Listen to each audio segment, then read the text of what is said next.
Assalamu alaikum wa rahmatullahi wa barakatuh, mes chers frères et sœurs. En tant que musulmans et disciples du dernier prophète Mohammed sallallahu alayhi wa sallam, nous avons beaucoup de raisons d'être reconnaissants, mes chers frères et sœurs. La plus grande bénédiction sur terre pour tout être humain est bien sûr l'islam lui-même. Cependant, nous devrions également remercier Allah Azza wa Jal d'avoir fait de l'islam une religion de facilité, de simplicité et d'universalité. Parce que ce n'était pas le cas avec toutes les écritures divines et les lois qu'Allah Azza wa Jal a précédemment envoyées. Et en effet, Allah Azza wa Jal dit dans le Coran, ceux qui suivent le messager, le prophète illettré, qu'ils trouvent écrit mentionné chez eux dans la Torah et l'Évangile, il leur ordonne le convenable, leur défend le blâmable, leur rend licite les bonnes choses, leur interdit les mauvaises et leur ôte le fardeau et les jougs qui étaient sur eux. Ceux qui croiront en lui le soutiendront, lui porteront secours et suivront la lumière descendue avec lui. Ceux-là seront les gagnants. Surat Al-A'raf, verset 157.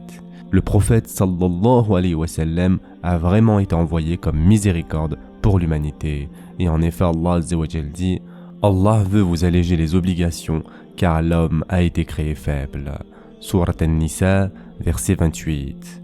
Pour nous, musulmans, beaucoup de choses qui étaient interdites aux adeptes des religions antérieures révélées par Allah Azza wa Jal sont permises. Par exemple, nous pouvons prier n'importe où sur terre, tant que le lieu de prière est propre. Cela signifie que nous pouvons même prier sur du sable, des pierres ou de l'herbe. Nous n'avons pas besoin de quoi que ce soit d'autre.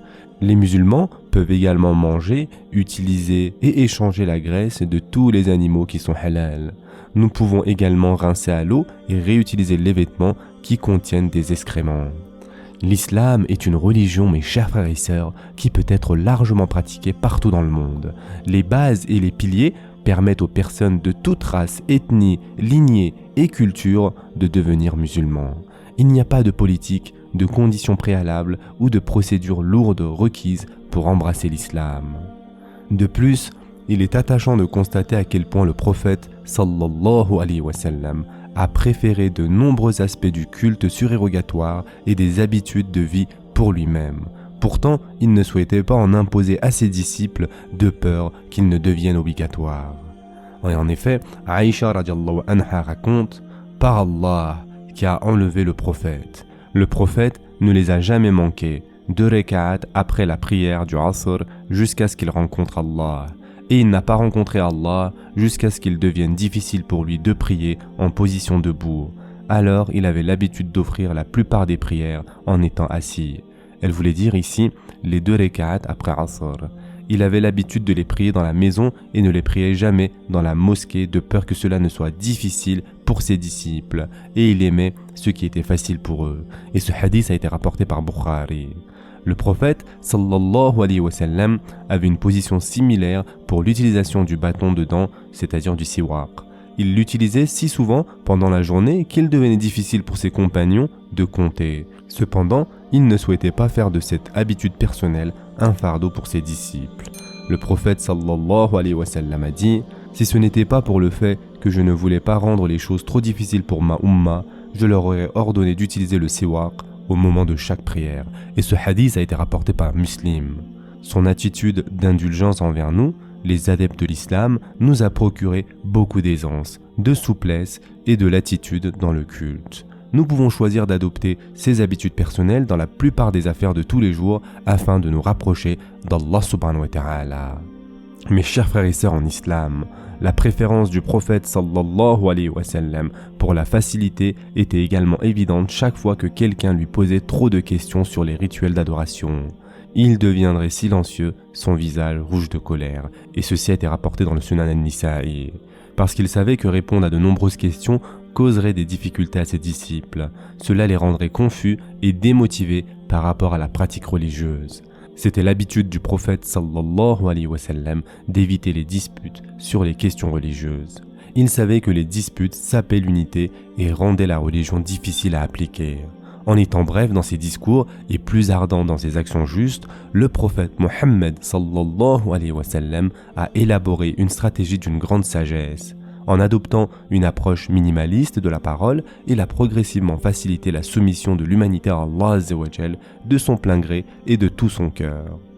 Enfin, un autre aspect de la façon dont le prophète sallallahu alayhi wa sallam a choisi la facilité pour ses partisans était son établissement lent et progressif des lois islamiques de l'État. C'est d'ailleurs peut-être l'un des aspects les plus négligés et les plus sapés de la stratégie du prophète sallallahu alayhi wa sallam. C'est-à-dire comment il a donné le fondement de la croyance dans le cœur de gens en ayant assez de temps pour prendre racine. Le prophète Mohammed sallallahu alayhi wa sallam a rendu l'islam facile à accepter pour l'humanité en n'utilisant pas la hâte, la coercition ou la force. Au contraire, il les a motivés et inspirés à faire de leur mieux. Il s'est concentré sur leur connexion directe à Allah Azza wa Jal et sur le renforcement de la foi dans leur cœur par une adoration volontaire. Abu Hurayra rapporte que le prophète sallallahu alayhi wa sallam a dit « La religion de l'islam est facile. Et celui qui fait de la religion une rigueur, elle l'accablera. Alors suivez une voie médiane dans l'adoration. Si vous ne pouvez pas le faire, faites quelque chose près de lui et annoncez la bonne nouvelle et demandez de l'aide d'Allah le matin et au crépuscule et une partie de la nuit. » Et ce hadith a été rapporté dans Riyad al-Salihin.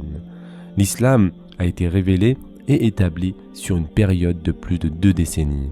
Lorsqu'il a été révélé pour la première fois, de nombreuses habitudes et actions qui devaient devenir plus tard haram dans l'islam étaient profondément enracinées parmi le peuple. Cependant, le prophète sallallahu alayhi wa sallam a fait preuve de tolérance et d'indifférence à leur égard. Il a négligé et ignoré les aspects négatifs et s'est concentré sur l'installation des graines de la croyance. Quand ceux-ci ont pris solidement racine, ils progressent vers la phase suivante de purification. Tout ce qu'il faisait était progressif, étape par étape, semblable à gravir les échelons d'une échelle. Pour conclure, mes chers frères et sœurs, choisissez toujours la facilité plutôt que la difficulté. En tant que ses disciples, nous devrions également essayer d'imiter l'exemple du prophète sallallahu alayhi wa sallam lorsque nous agissons et invitons les autres vers l'islam. Nous devrions faciliter l'islam pour les gens et non le rendre difficile pour eux. Même si nous préférons des normes élevées de piété pour nous-mêmes, nous ne devrions pas imposer cela aux autres. Cela s'applique particulièrement aux musulmans nouvellement reconvertis, aux musulmans nés qui se sont égarés et aux enfants. Cela ne signifie pas que nous permettons ou tolérons les mauvaises actions et les péchés. Au contraire, nous devrions garder à l'esprit la situation dans son ensemble et nous inculquer la patience. Comme le prophète sallallahu alayhi wa sallam, notre objectif devrait être de connecter l'humanité sans broncher à son créateur. Ce sera tout pour aujourd'hui. En attendant, prenez soin de vous mes chers frères et sœurs et à très prochainement, Inch'Allah.